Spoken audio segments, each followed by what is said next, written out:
بے پردہ عورت پر اللہ کا عذاب۔ جیسا کہ ہم نے اکثر سنا ہے کہ فلاں جگہ پر فلاں شخص زندہ ہو گیا، اس نے مرنے کے بعد کا حال سنایا اور پھر مر گیا۔ اسی قسم کا عذاب قبر سے متعلق ایک واقعہ گلگت میں پیش آیا، جس کے بارے میں بتاتے ہوئے ایک شخص قبرستان کے پاس سے گزر رہا تھا کہ اس نے کسی قبر سے یہ آواز سنی کہ مجھے نکالو، میں زندہ ہوں۔ جب 2 مرتبہ اس نے آواز سنی تو اس نے یہ سمجھا کہ یہ میرا وہم ہے، لیکن جب مسلسل اس نے یہ آواز سنی تو اس کو یقین ہونے لگا۔ چنانچہ قریب میں ایک بستی تھی، وہ شخص اس میں آیا اور لوگوں کو اس آواز کے بارے میں بتا کر کہا کہ تم بھی چلو اور اس آواز کو سنو۔ چنانچہ کچھ لوگ اس کے ساتھ آئے، انہوں نے بھی یہی آواز سنی اور سب نے یقین کر لیا کہ واقعی یہ قبر سے آ رہی ہے۔ اب یقین ہونے کے بعد ان لوگوں کو مسئلہ پوچھنے کی فکر ہوئی کہ پہلے علماء سے یہ مسئلہ معلوم کرو کہ قبر کھولنا جائز ہے یا نہیں۔ چنانچہ وہ لوگ محلے کی مسجد کے امام کے پاس گئے اور ان سے کہا کہ اس طرح قبر سے آواز آ رہی ہے اور میت یہ کہہ رہی ہے کہ مجھے قبر سے نکالو، میں زندہ ہوں۔ اس پر امام صاحب نے فرمایا اگر تمہیں اس کے زندہ ہونے کا یقین ہو گیا ہے تو قبر کھول لو اور اس کو باہر نکال لو۔ چنانچہ یہ لوگ ہمت کر کے قبرستان گئے اور جا کر قبر کھولی۔ اب جو ہی تختہ ہٹایا تو دیکھا اندر ایک عورت برہنہ حالت میں بیٹھی ہوئی ہے اور اس کا کفن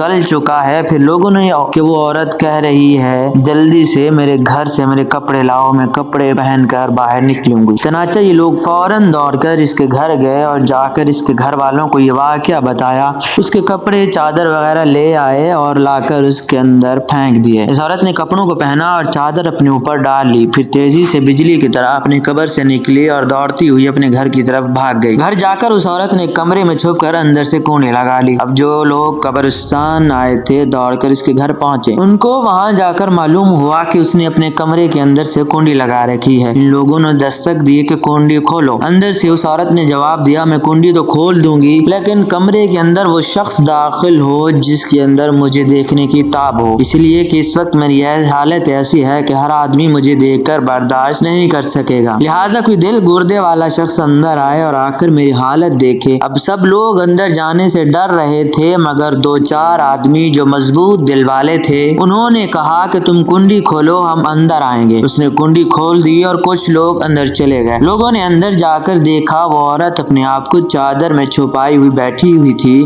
جب یہ لوگ اندر پہنچے تو اس عورت نے سب سے پہلے اپنا سر کھولا۔ ان لوگوں نے دیکھا کہ اس کے سر پر ایک بال بھی نہیں، وہ بالکل خالی کھوپڑی ہے، نہ اس پر بال ہے نہ کھال ہے، صرف خالی ہڈی ہے۔ لوگوں نے اس سے پوچھا تیرے بال کہاں گئے؟ اس عورت نے جواب دیا کہ جب میں زندہ تھی تو ننگے سر گھر سے نکل کر باہر جاتی تھی، پھر مرنے کے بعد جب میں قبر میں لائی گئی تو فرشتوں نے میرا ایک بال نوچا اور اس کے نتیجے میں بال کے ساتھ کھال بھی نکل آئی۔ اب میرے سر پر نہ بال ہیں نہ کھال ہیں۔ اس کے بعد اس عورت نے اپنے منہ سے کپڑا ہٹایا۔ جب لوگوں نے اس کا منہ دیکھا تو انتہائی خوفناک ہو چکا تھا کہ سوائے دانتوں کے کچھ نظر نہیں آیا، نہ اوپر کا ہونٹ موجود تھا نہ نیچے کا ہونٹ موجود تھا، بلکہ 32 دانت سامنے جڑے ہوئے نظر آ رہے تھے۔ سوچئے اگر کسی انسان کے صرف دانت ہی نظر آنے لگے تو کتنا ڈر اور خوف معلوم ہوتا ہے۔ اب ان لوگوں نے اس عورت سے پوچھا تیرے دانت کہاں گئے؟ اس عورت نے جواب دیا میں اپنے ہونٹوں پر لپسٹک لگا کر نامحرم مردوں کے سامنے جایا کرتی تھی، اس کی سزا میرے ہونٹ کاٹ لیے گئے، اس لیے اب میرے چہرے پر ہونٹ نہیں ہے۔ پھر اس عورت نے اپنے ہاتھ اور پیروں کی انگلیاں کھولی۔ لوگوں نے دیکھا کہ اس کے ہاتھ اور پیر کی انگلیوں میں ایک بھی ناخن نہیں تھا،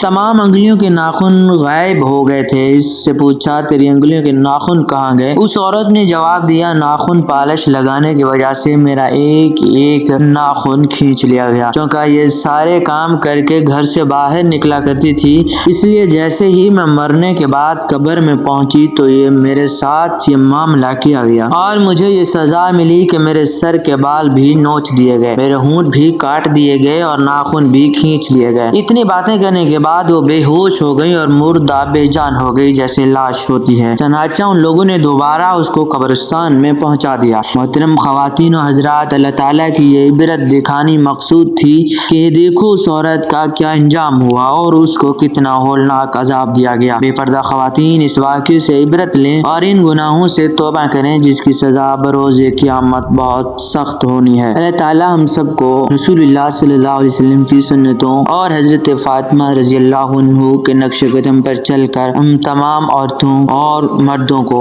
پردہ نصیب فرمائے۔ اس ویڈیو کو زیادہ سے زیادہ شیئر کریں تاکہ یہ ان لوگوں تک پہنچ سکیں جن کو عذاب الہی کے بارے میں ابھی تک معلومات نہیں ہوئی، اور اپنے گھر والوں کو پردے کا اہتمام لازمی کروائیں۔ اگر اس طرح کی مزید ویڈیو بر وقت چاہتے ہیں تو میرے چینل کو سبسکرائب کر دیں اور ساتھ لگی بیل آئیکن پر بھی لازمی سے کلک کرتے جائیں تاکہ آنے والی نئی ویڈیو سب سے پہلے آپ تک بآسانی پہنچ سکے۔ اگر آپ فیس بک پیج پر دیکھ رہے ہیں، میرے فیس بک پیج کو فالو کر دیں۔ ملتے ہیں ایک نیکسٹ انٹرسٹنگ ویڈیو میں، ابھی کے لیے اللہ حافظ۔